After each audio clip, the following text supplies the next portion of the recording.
Bonjour, on va voir dans cette vidéo comment résoudre des systèmes d'équations.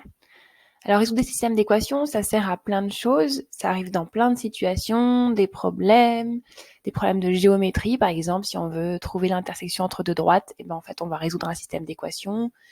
On peut en trouver partout, à tout niveau, et donc ça me semble très utile de vous expliquer comment on en résout. Donc ici je ne vais pas mettre de contexte, je vais juste vous expliquer la technique. Alors qu'est-ce qu'un système d'équations?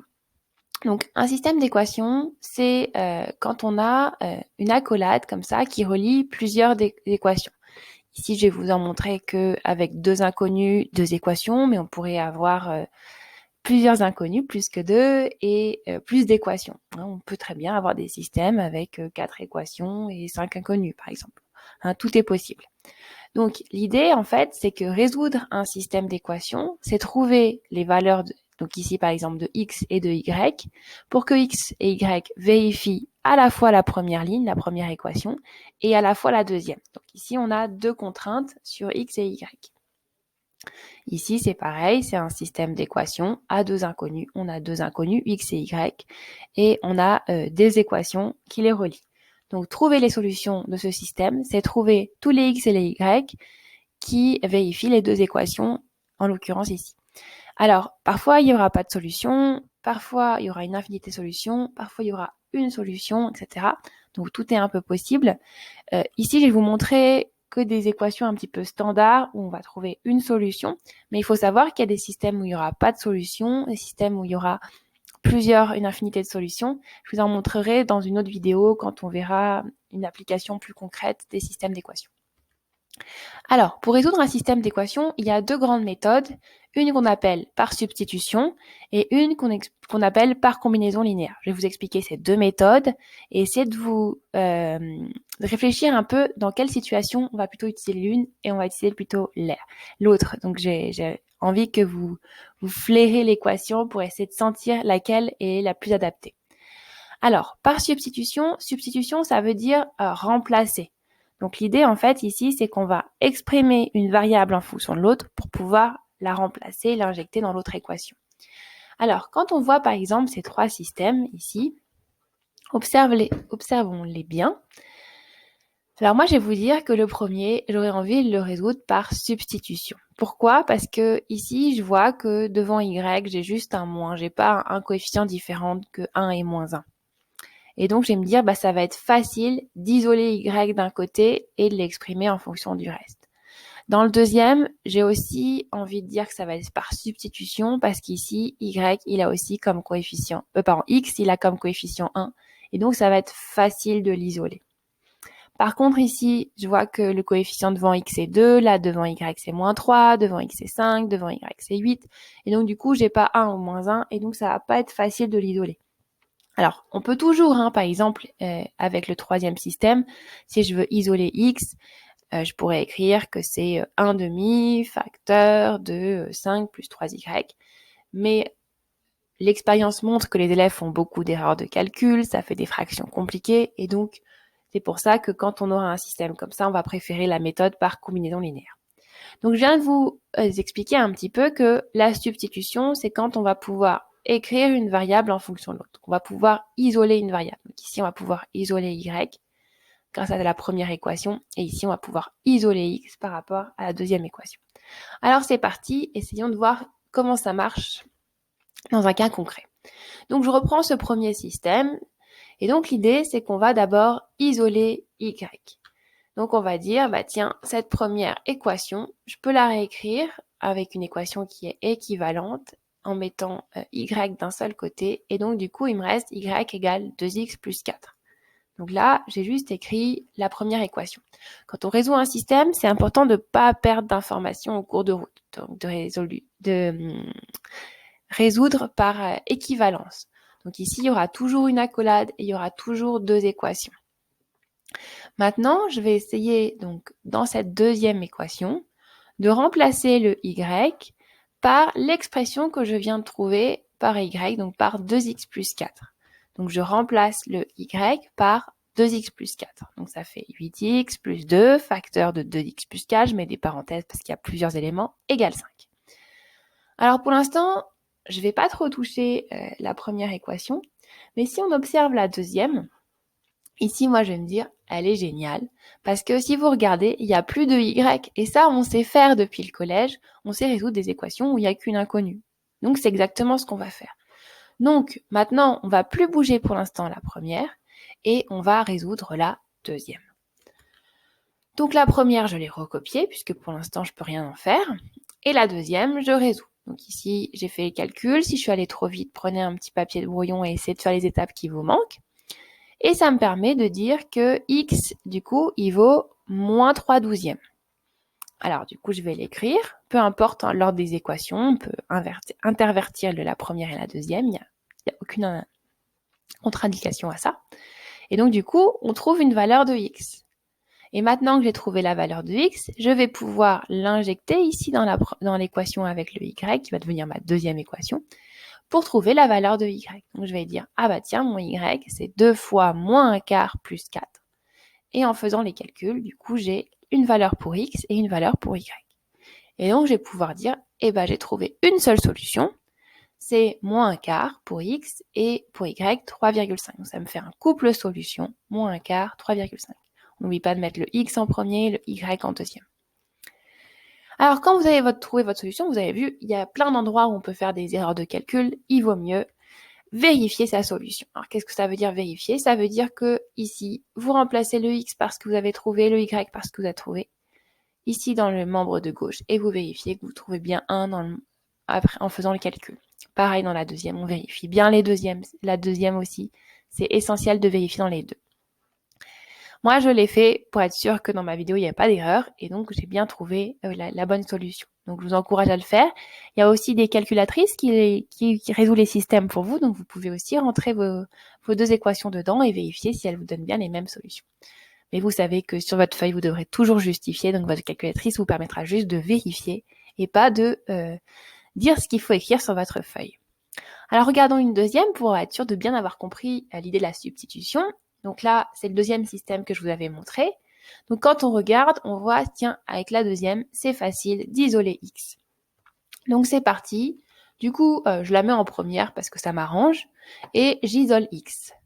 Donc ça me permet d'écrire que 8x égale 8y moins 3. Maintenant, dans ma première équation que je n'ai pas encore utilisée, je vais remplacer le x par 8y moins 3. Je vais substituer à x l'expression 8y moins 3. Donc c'est parti, j'oublie pas les parenthèses, ça fait 5, facteur de 8y moins 3, plus 8y plus 1 égale 7. Et là, je suis ravie, j'ai fait tout ça pour ça, c'est que ici, il n'y a plus de x. Et ça, c'est une équation que je sais résoudre depuis très longtemps. Je sais résoudre une équation quand il y a une seule inconnue. Donc, c'est celle-ci que je vais travailler. La première, je la recopie.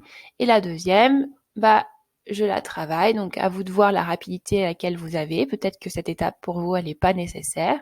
Que, hop, vous arrivez tout de suite à la solution. Donc là, je suis allée peut-être un peu vite pour certains. Prenez un papier de brouillon s'il faut rajouter une étape. Et donc, je trouve, grâce à cette équation là où il n'y a plus de x, je trouve que y, il vaut 7/16. Et donc, du coup, je vais pouvoir le remplacer ici dans mon autre équation pour trouver la valeur de x. Donc, je vais dire, x, du coup, c'est 8 fois 7/16 moins 3. Et je trouve que ça fait 1/2. Et donc, du coup, j'ai un seul couple solution, 1/2, 7/16. Et je peux vérifier ma solution en réinjectant les valeurs ici dans les deux équations et en vérifiant que ça sont bien des solutions des deux équations. La deuxième méthode, c'est résoudre par combinaison linéaire. Alors, j'aurais peut-être dû mettre un S à combinaison et à linéaire parce que souvent, on va en faire plusieurs. Alors, regardons le système où je vous ai dit, ici, c'est pas très intuitif de faire de la substitution parce que c'est pas facile d'isoler x ou de y sans se retrouver avec des fractions qui sont compliquées à manipuler. Donc, ici, on va observer un petit peu le système et on va essayer de voir s'il n'y a pas un rapport de multiplicatif qui relie les coefficients. Alors ici, on voit par exemple qu'il y a 2x dans la première équation et 4x dans la deuxième.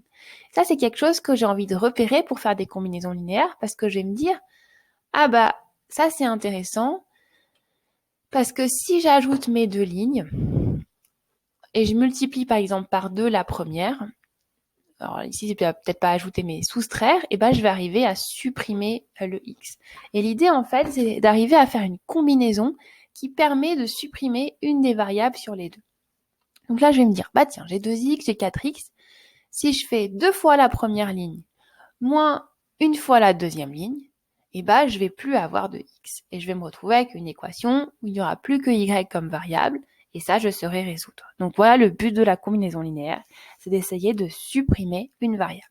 Alors on se lance, donc je vais faire 2 fois la première ligne, j'appelle ça L1, moins la deuxième ligne, j'appelle ça L2. Alors qu'est-ce que ça va donner? Alors 2 fois 2x, ça me fait 4x. Je les ai pas mis parce que ça va s'enlever avec le moins 4x.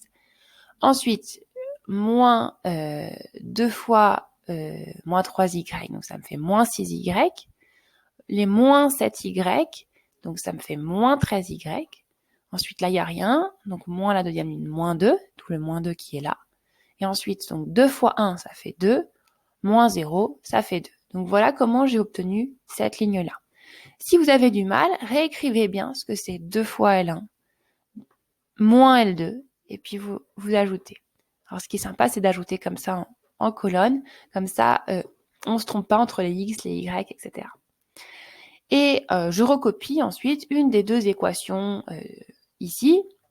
Alors moi je crois que j'ai recopié la première parce qu'elle me paraissait plus simple, mais on aurait pu recopier la deuxième. L'idée c'est de ne pas perdre d'informations au cours de route. Alors là, je suis ravie de ce que j'ai fait, parce que quand je regarde ma première équation, j'ai qu'une inconnue, et donc je sais résoudre. Et donc, je peux dire que y, il vaut moins 4/13. Maintenant, je vais devoir trouver x. Et pour trouver x, donc je vais utiliser ma deuxième équation là, et je vais remplacer le y par la solution que j'ai trouvée. Et donc, ça me fait 2x moins 3 fois moins 4/13 égale 1. Et donc, je trouve en résolvant, donc 2x égale 1/13, et donc x égale 1/26. Et donc finalement, j'ai une solution, je me trompe pas, je mets bien le x en premier et le y en deuxième. Donc j'ai trouvé un couple solution, 1/26 moins 4/3. Et bien sûr, j'oublie pas de vérifier ma solution en réinjectant mes solutions ici et en vérifiant que ça marche. Alors parfois, la combinaison linéaire, c'est pas si facile de la voir. Par exemple, ici, quand je regarde les liens qu'il y a entre chaque variable, dans la première équation, j'ai 3x, dans la deuxième, j'ai 5x. Bon, je me dis, pour passer de 3 à 5, c'est pas si simple. Là, j'ai moins 2y, ici j'ai 3y. Pour passer de moins 2 à 3, c'est pas si simple. Donc ici, le lien entre les lignes, il est pas facile à voir. Alors, quand il est pas facile à voir, ce qu'on peut faire, c'est qu'on peut multiplier la première ligne et la deuxième par un nom. Par exemple, si je multiplie par 5 la première ligne et par 3 la deuxième, je vais avoir 15x ici, 15x ici. Donc en soustrayant, je vais pouvoir annuler les x puisque c'est l'objectif de la combinaison linéaire. Ou alors en multipliant ici par 3 et ici par 2 et en ajoutant, les y, ils vont s'enlever.